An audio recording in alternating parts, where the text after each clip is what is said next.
महाभारत में वर्णित कथा के अनुसार जब दुर्योधन को कर्ण और दुशासन की मौत का समाचार मिला तो उसके शोक की सीमा न रही।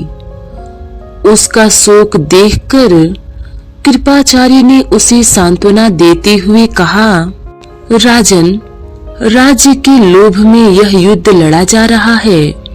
जो कार्य जिसे सौंपा गया था उसे अपने प्राणों की आहुति देकर सभी पूरा करते जा रहे हैं।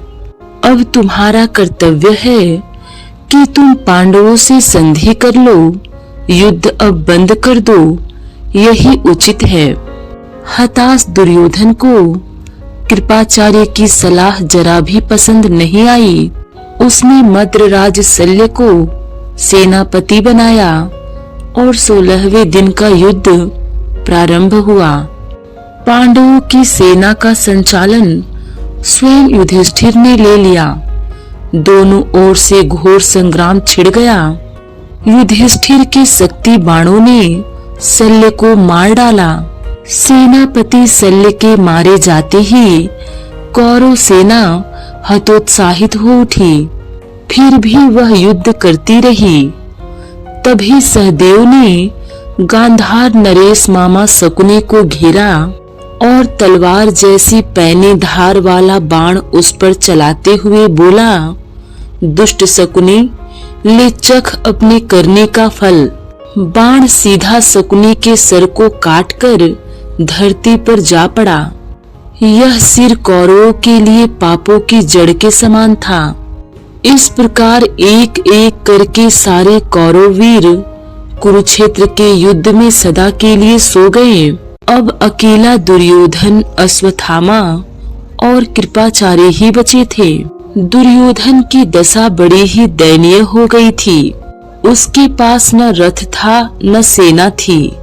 दुर्योधन अकेला ही हाथ में गदा लेकर एक जलाशय में जा छिपा। जब 17वें दिन दुर्योधन युद्ध भूमि में दिखाई नहीं दिया तो पांडव उसे खोजते हुए जलाशय पर जा पहुँचे।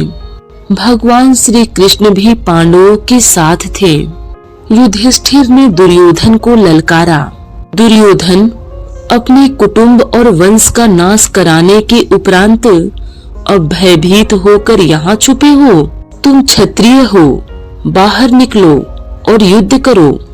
तब दुर्योधन व्यथित होकर बोला, युधिष्ठिर, यह मत समझना कि मैं प्राणों के भय से यहाँ छिपा बैठा हूँ। मैं यहाँ अपनी थकान मिटा रहा हूँ। अब मैं अकेला हूँ। राज्य सुख का मुझे लोभ नहीं रहा। तुम चाहो तो उसे ले लो और उसका उपभोग करो। दुर्योधन, एक दिन तुम हमें सुई की नोक के बराबर भी भूमि देने को तैयार नहीं थे, आज अपना पूरा राज्य दे रहे हो। युधिष्ठिर हंसे, साहस है तो आकर युद्ध करो। हम पांडव भीख में पाए राज्य को नहीं लेते। दुर्योधन उठ खड़ा हुआ और बोला, युद्ध का बड़ा शौक है तुम्हें युधिष्ठिर। आओ, एक एक करके आओ। मैं तुम्हें यमलोक भेजकर ही विश्राम करूंगा। पहले तुम मुझसे लड़। भीम गदा उठाए आगे बढ़ा तो दुर्योधन भी गदा उठाए जलाशय से बाहर आ गया। दोनों के बीच गदा युद्ध प्रारंभ हो गया। बड़ी देर तक युद्ध होता रहा। दोनों में से कोई भी हार मानने को तैयार नहीं था। तभी श्री कृष्ण ने भीम को संकेत करके बताया कि इसकी जंघा पर गदा का प्रहार करो। संकेत समझकर भीम ने दुर्योधन की जंघा पर गदा का प्रहार किया। दुर्योधन कटे वृक्ष की भांति धरती पर गिर पड़ा। महाभारत में वर्णित कथा के अनुसार महाभारत के युद्ध समाप्ति के बाद जब कुरुक्षेत्र के मैदान में दुर्योधन मरणासन अवस्था में अपनी अंतिम सांसें ले रहा था, तब भगवान श्री कृष्ण उससे मिलने गए। हालांकि भगवान श्री कृष्ण को देखकर दुर्योधन क्रोधित नहीं हुआ, परंतु उसने श्री कृष्ण को ताने जरूर मारे।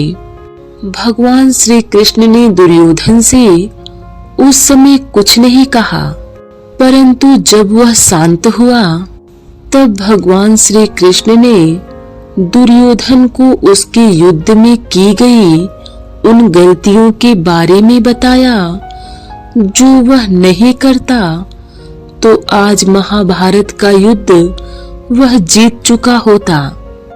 कुरुक्षेत्र में लड़े गए युद्ध में कौरवों के सेनापति पहले दिन से 10वें दिन तक भीष्म पितामह थे। वही 11वें से 15वें दिन तक गुरु द्रोणाचार्य ने ये जिम्मेदारी संभाली, लेकिन गुरु द्रोणाचार्य के मृत्यु के बाद दुर्योधन ने कर्ण को सेनापति बनाया। यही दुर्योधन के महाभारत के युद्ध में सबसे बड़ी गलती थी। इस एक गलती के कारण उसे युद्ध में पराजय का मुख देखना पड़ा, क्योंकि कौरवों की सेना में स्वयं भगवान शिव के अवतार मौजूद थे, जो समस्त सृष्टि के संहारक हैं। गुरु द्रोणाचार्य के पुत्र अश्वत्थामा स्वयं महादेव शिव के रुद्र अवतार हैं, और युद्ध के 16वें दिन यदि दुर्योधन कर्ण के बजाय अश्वत्थामा को सेनापति बना चुका होता तो शायद आज महाभारत के युद्ध का परिणाम कुछ और ही होता। परंतु कहा जाता है कि विनाश काले विपरीत बुद्धि। दुर्योधन अपने मित्र प्रेम के कारण इतना अंधा हो गया था कि अश्वत्थामा अमर है यह जानते हुए भी उसने कर्ण को सेनापति चुना। कृपाचार्य अकेले ही एक समय में 60,000 योद्धाओं का मुकाबला कर सकते थे, लेकिन उनका भांजा अश्वत्थामा इतना सामर्थ्य था कि वह एक समय में 72,000 योद्धाओं के छक्के छुड़ा सकता था।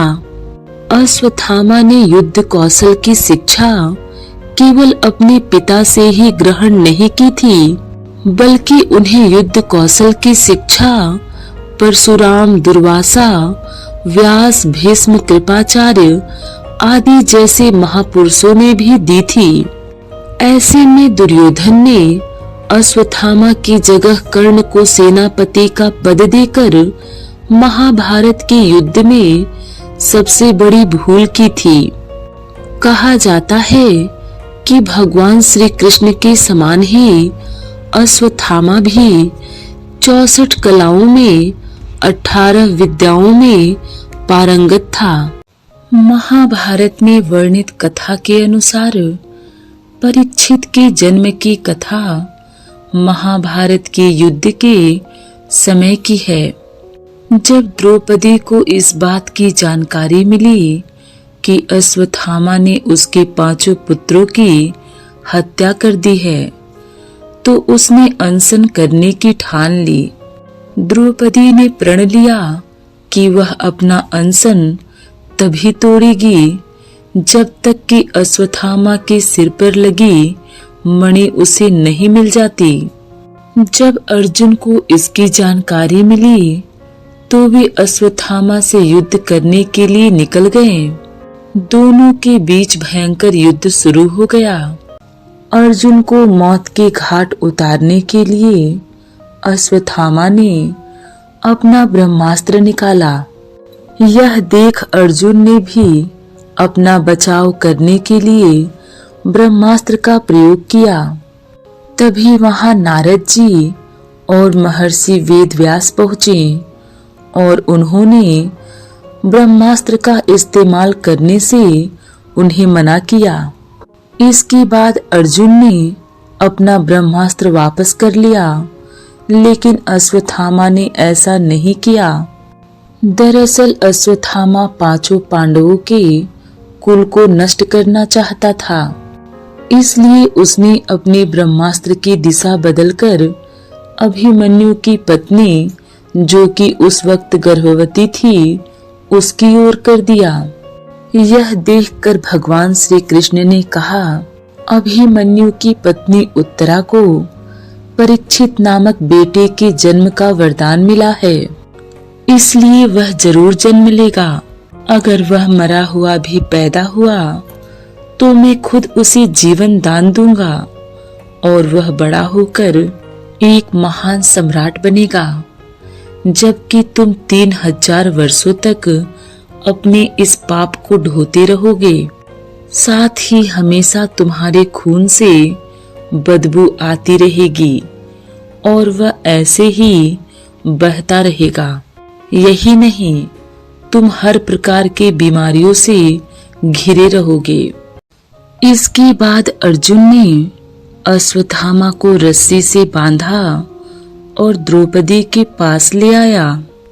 अश्वत्थामा की हालत देखकर द्रौपदी को दया आ गई और उसने अर्जुन से उसे छोड़ने की अपील की, मगर भगवान श्री कृष्ण ने ऐसा नहीं होने दिया और उन्होंने अर्जुन को आदेश दिया कि अश्वत्थामा के सिर से मणि निकाल ले और द्रौपदी को दे दे।